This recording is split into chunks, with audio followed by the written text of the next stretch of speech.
اس وقت پچھلے 5 سال میں 1 لاکھ بلڈنگ بنی، جس میں سے 85,000 بلڈنگیں غیر قانونی بنی ہیں۔ یہ کس کی گورنمنٹ ہے؟ یہ کیا پچھلے میئر کی گورنمنٹ ہے؟ اس سے پچھلے میئر کی گورنمنٹ ہے؟ اس سے پچھلے میئر کی گورنمنٹ ہے؟ یہ صوبائی حکومت ہے پیپلز پارٹی کی، اور وفاق میں یہ لوگ سب اکٹھے ہیں، ایم کیو ایم وغیرہ اور نون لیگ، اور یہ سب مل کر حکومت کر رہے ہیں اور اس طرح سے اس شہر کا بیڑا غرق کر رہے ہیں۔ اور میں یہ بات بھی واضح کرنا چاہتا ہوں کہ کبھی آپ نعمت اللہ خان اور کبھی افغانی صاحب اور کبھی کسی کے اوپر جو الزام لگاتے ہیں، یہ جھوٹ کا پلندہ ہے۔ جب آپ کے پاس جواب نہیں ہوتا تو آپ الزام لگانا شروع کر دیتے ہیں، اور ظاہر ہے کہ لوگ بتا رہے ہیں کہ آپ کس قدر فضول قسم کی بات کر رہے ہیں۔ جس کمرشلائزیشن کی آپ بات کر رہے ہیں، دنیا بھر میں جو بڑی سڑکیں ہوتی ہیں اس پہ تو بلڈنگیں بنتی ہیں، وہ بلڈنگیں تو آلریڈی موجود تھیں، وہ غیر قانونی طریقے سے چل رہی تھیں، اس کا قانون سازی کی گئی، اس کو باقاعدہ نیٹ میں لایا گیا، اس کی آمدنی گورنمنٹ کے پاس آئی۔ غیر قانونی بلڈنگ بنانے کی تو کوئی بھی اجازت نہیں دی کسی نے۔ اور جس وقت یہ قرارداد سندھ حکومت تو اپروو کرتی ہے، بات یہ ہے کہ اس کو تو ریگولرائز کیا گیا تھا، یعنی اس کمرشلائزیشن کو باقاعدہ اس لیے بنایا گیا تھا تاکہ جو بلڈنگیں موجود ہیں اس کی آمدنی آنا شروع ہو، بائی لاز بنائے تاکہ غلط کام نہ ہو سکیں۔ یہ بتائیے کہ جو پورے شہر میں پورشن کا دھندا چل رہا ہے، یہ ریونیو ڈپارٹمنٹ، زمینوں پہ قبضے کا نظام، یہ بلڈنگوں کی غیر قانونی پوزیشن، یہ کون سا جو نعمت اللہ خان اور عبدالستار افغانی کے زمانے کی بات ہے؟ یہ سارا کا سارا دھندا پیپلز پارٹی اور ایم کیو ایم کے لوگ کرتے ہیں۔ بیڑا غرق کر دیا اس پورے شہر کا، تباہ کر کے رکھ دیا اس شہر کو، رہنے کے اور جینے کے قابل نہیں چھوڑ رہے۔ بارش ہو جائے تو پانی کے نکالنے کا مسئلہ، آگ لگ جائے تو بجھا نہیں سکتے۔ 83 لوگ، جس میں سے جو ہے وہ 73 کا بتا رہے ہیں کہ وہ باڈیز جو ہے وہ مل گئی ہیں، ابھی تک اس کا جو ہے وہ شناخت نہیں ہو سکی ہے، سب لوگوں کی میچ نہیں ہو پا رہا ہے۔ کس اذیت سے گزر رہے ہیں لوگ، کس طرح تکلیف سے گزر رہے ہوں گے، جن کے پیاروں کے لیے وہ بار بار جا رہے ہیں کہ ہمیں بتا دو کہ اس کی باڈی کون سی ہے۔ اس اذیت کو کیسے محسوس کر سکتے ہیں یہ ظالم لوگ کہ جو صرف قبضے کے لیے یہاں پر آتے ہیں اور وڈیرا شاہی نظام بناتے ہیں۔ اور میں یہ بھی کہنا چاہتا ہوں کہ اس طرح کے جو فلر چھوڑے جاتے ہیں، کبھی صوبے کا کبھی وفاق کے حوالے کرنے کا، او بھائی کراچی کے مسئلے کا حل نہ صوبائی کنٹرول ہے نہ وفاقی کنٹرول ہے۔ آئین کے مطابق کراچی کے مسئلے کا حل کراچی سٹی گورنمنٹ ہے۔ یہ جو بلاول صاحب دنیا بھر میں پریزنٹیشن دیتے پھرتے ہیں، یہ مزے لیتے ہیں لندن کے اور مزے لیتے ہیں نیو یارک کے، اور یہ بتانا چاہتے ہیں کہ میں نیو یارک اور لندن اور ان سے کتنا زیادہ مزاج ملتا ہے میرا۔ کبھی انہوں نے وہاں کی گورنمنٹ کے بارے میں سنا کہ وہ گورنمنٹ کیا ہوتی ہے، اس کے اختیارات کیا ہوتے ہیں؟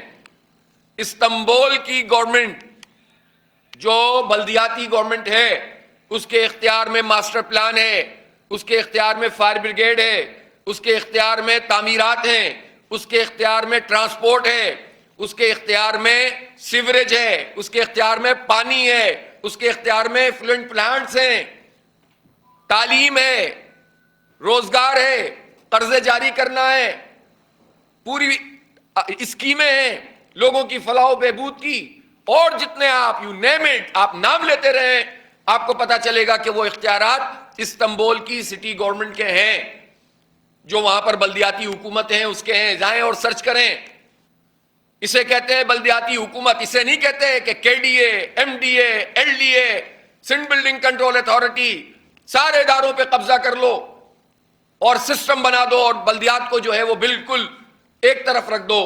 اس کے نتیجے میں کبھی بھی ڈیولپمنٹ نہیں ہو سکتی۔ اس لیے کراچی سٹی گورنمنٹ ہی اس کا حل ہے، با اختیار ہو، تمام تر چیزیں اس کے ماتحت ہوں، اور اہم ترین بات یہ ہے کہ جس کو لوگ منتخب کریں اس کا میئر ہونا چاہیے، قبضہ میئر نہیں ہونا چاہیے۔ کراچی کے لوگوں نے جماعت اسلامی کو منتخب کیا، رائے دی، ووٹ دیے، دھوکہ کیا گیا، قبضہ کیا گیا، اور میں ان لوگوں سے پوچھتا ہوں کہ جنہوں نے اس قبضہ نظام کو ہم پر مسلط کیا ہوا ہے، جو قومی اور صوبائی اسمبلی کے انتخابات ہوئے اس میں فارم 47 کے ذریعے اور بلدیاتی انتخاب میں قبضے کے ذریعے انسانوں کو لاپتہ کر کے، غائب کر کے، ڈرا دھمکا کے اور خرید کے انہوں نے قبضہ سسٹم یہاں پر قائم کیا ہے، کیسے جو ہے شہر آگے بڑھ سکتا ہے؟ اس لیے جنہوں نے یہ سارا فساد کیا ہے وہی اس کو صاف کریں، وہی جو ہے وہ ٹھیک کریں اس پورے نظام کو۔ کیسے چل سکتا ہے اس طرح؟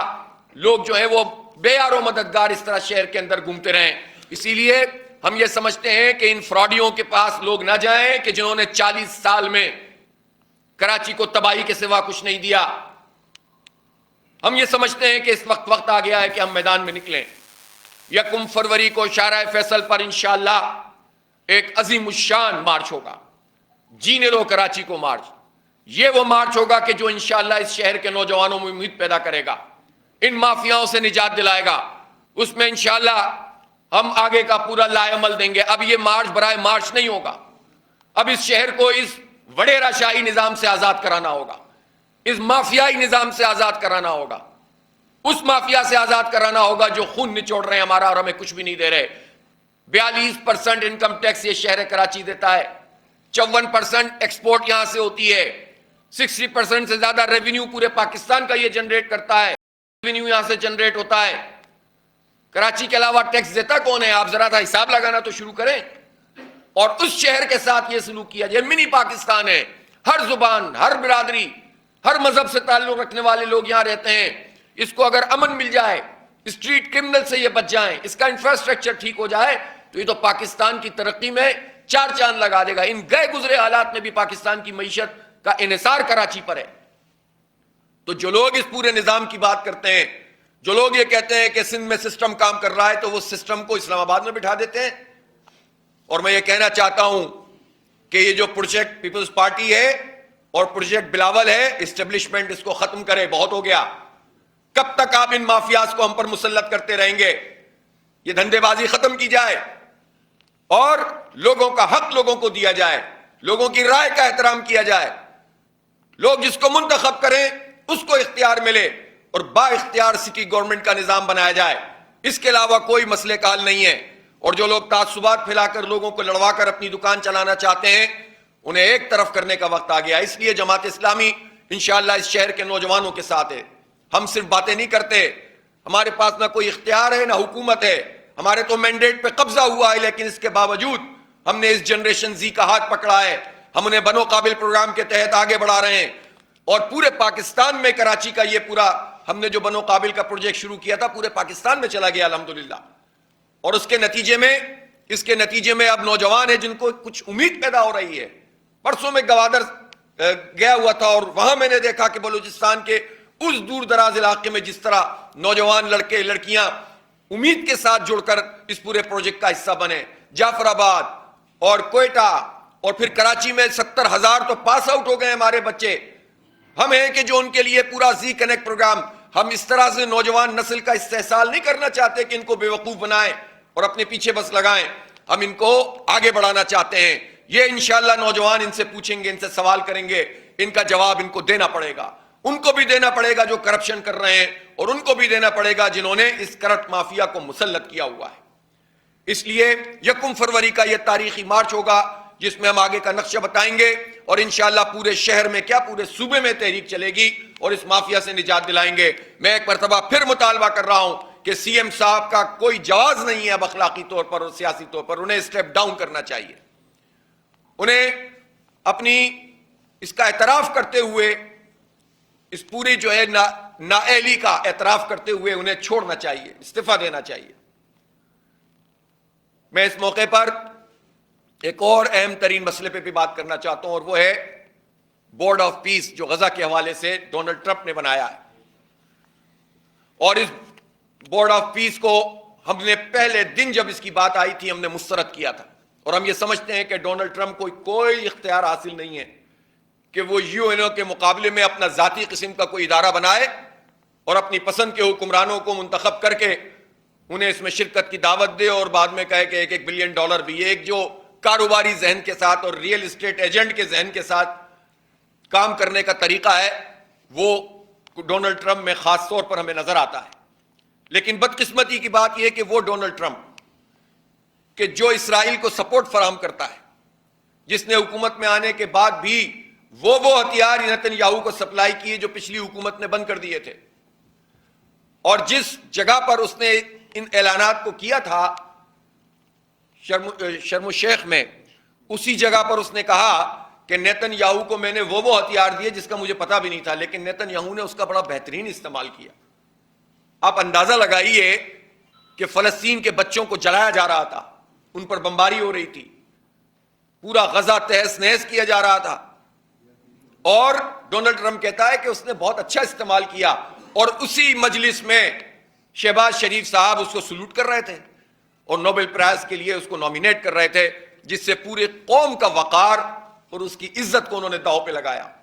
اور بات یہاں پر ختم نہیں ہوئی، اس کے بعد تو ڈونلڈ ٹرمپ نے تمام بین الاقوامی قوانین کو پامال کرتے ہوئے وینزویلا کے صدر اور اس کی اہلیہ کو اغوا کیا، پھر اس نے گرین لینڈ پر حملے کا اعلان کیا، ایران میں انسرجنسی کروا رہا ہے، وہ کہتا ہے کہ وہاں کے لوگ اٹھ کر کھڑے ہوں، کھلا بغاوت پہ لوگوں کو ابھارنا، اور ایسی صورتحال میں ہماری حکومت ڈونلڈ ٹرمپ کے بورڈ آف پیس میں شرکت کا اعلان کرے اور دستخط کرے، یہ شرم کا مقام ہے، کسی صورت میں بھی یہ قابل قبول نہیں ہے، ہم اسے کلیتاً مسترد کرتے ہیں۔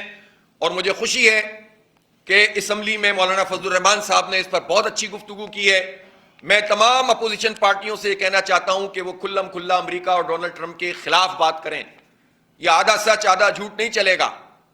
گورنمنٹ اگر ٹرمپ کی گود میں بیٹھ رہی ہے، اور جس طرح 25 سال پہلے مشرف کی پالیسیوں کے نتیجے میں پاکستان میں تباہی آئی، ہمارا پورا بارڈر غیر محفوظ ہو گیا، را کے ایجنٹ اور سی آئی اے کے ایجنٹ گھس گئے ہمارے قبائلی علاقوں میں، انہوں نے پراکسیز جو ہے وہ لوگوں کی شروع ہو گئی، 150 سے 200 بلین ڈالر کا نقصان ہوا، 1 لاکھ سویلینز اور ہمارے فوجی جوان شہید ہوئے، یہ سب اس پالیسی کے نتیجے میں تھا۔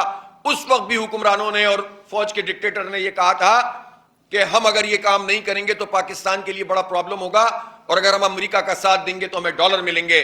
ڈالر شاید ان لوگوں کو مل گئے ہوں گے، لیکن پاکستان کی قوم کو تو 150 بلین ڈالر کا نقصان ہو گیا، اور تباہی الگ پھر گئی۔ اب ایک مرتبہ پھر یہ امریکہ کی گود میں بیٹھنا اور صرف یہ کہنا کہ ہم امریکہ سے اس لیے دوستی کر رہے ہیں کہ ہم پاکستان کا مفاد دیکھ رہے ہیں، میں سمجھتا ہوں کہ یہ بالکل درست بات نہیں ہے۔ امریکہ تو وہ ملک ہے جس کی دشمنی بھی غلط ہے اور اس کی دوستی بھی غلط ہے، وہ بھی ٹھیک نہیں ہوتی، کوئی ان کا اصول نہیں ہے۔ اور اگر آپ یہ سمجھ رہے ہیں کہ اس سے آپ پاکستان کو محفوظ کر رہے ہیں، تو پاکستان میں امریکی مداخلت جتنی بڑھے گی پاکستان اتنا ہی برباد ہوگا، تاریخ کا یہ سبق ہے۔ اور امریکہ تو ویسے بھی اب ڈھلان پر ہے، بجھتا ہوا چراغ جس طرح پھڑپڑاتا ہے اس طرح سے حرکتیں ڈونلڈ ٹرمپ کر رہا ہے۔ اب جو طاقت کے مراکز کو شفٹ ہونا ہے، ایسے موقع پر ہم سہارا فراہم کریں اسے، اور یو این او کے پیرالل آپ ایک نظام بنائیں، اور پارلیمنٹ میں تو آپ کیا بحث کرتے ہیں، آپ نے تو کابینہ تک میں بحث نہیں کی، تو یہ کون سا آمرانہ نظام ہے جو اس وقت ملک میں قائم ہے؟ اس لیے کسی بھی صورت میں اس کو قبول نہیں کیا جا سکتا۔ اور یہ بات کہ ہم اپنی افواج بھیجیں گے، دیکھیں جس جگہ پر دستخط کیے ہیں شہباز شریف صاحب نے ٹرمپ کے ساتھ بیٹھ کر اور اشارے بازیاں کر کے، وہ اس جگہ پر ٹرمپ نے یہ کہا کہ میں حماس کو ڈسارم کروں گا ورنہ حماس کو فنا کر دوں گا۔ تو آپ اندازہ لگائیں کہ کیا پاکستان کی فوج اور پاکستان کی پوری قوم حماس کو ختم کرنے کے لیے، اسرائیل کے خلاف کچھ کرنے کے لیے نہیں ہے؟ اور یہ کہنا کہ ہم پیس کے لیے کہہ رہے ہیں، یہ بالکل غلط بات ہے۔ یو این او کی جو پوزیشن ہے اس سے اگر آپ دستبردار ہو کر ڈونلڈ ٹرمپ کی ذاتی کسی ادارے کو تقویت فراہم کریں گے تو یہ آپ پاکستان کی پالیسی سے انحراف کریں گے۔ ہماری پالیسی قائد اعظم نے بنائی تھی، یہ کیسے ممکن ہے کہ اس بورڈ میں اسرائیل کا نمائندہ بھی بیٹھا ہوا ہو اور پاکستان کا نمائندہ بھی بیٹھا ہوا ہو؟ کہتے ہیں کہ یو این او میں بھی تو ہوتا ہے۔ او بھائی، یو این او میں جب نیتن یاہو تقریر کرنے آتا ہے تو پاکستان سمیت دنیا کے 100 سے زائد ممالک واک آؤٹ کرتے ہیں، بائیک آؤٹ کرتے ہیں۔ کیا آپ بورڈ آف پیس میں اسرائیلی نمائندے کا بائیک آؤٹ کریں گے؟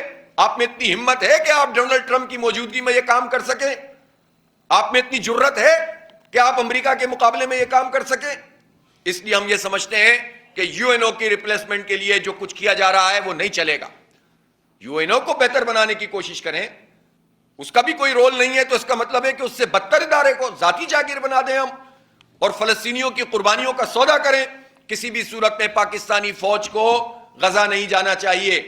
حماس نے بہت کلیئر بات کی ہے کہ اگر تو بارڈر تک محفوظ رہنا کا ہے آئی ایس ایف کے لیے، اس حد تک تو سوچا جا سکتا ہے، لیکن غزہ کے اندر کسی آئی ایس ایف کی ضرورت نہیں ہے، کسی انٹرنیشنل اسٹیبلائزیشن فورس کی ضرورت نہیں ہے، اور پاکستان اس کا حصہ بنے گا۔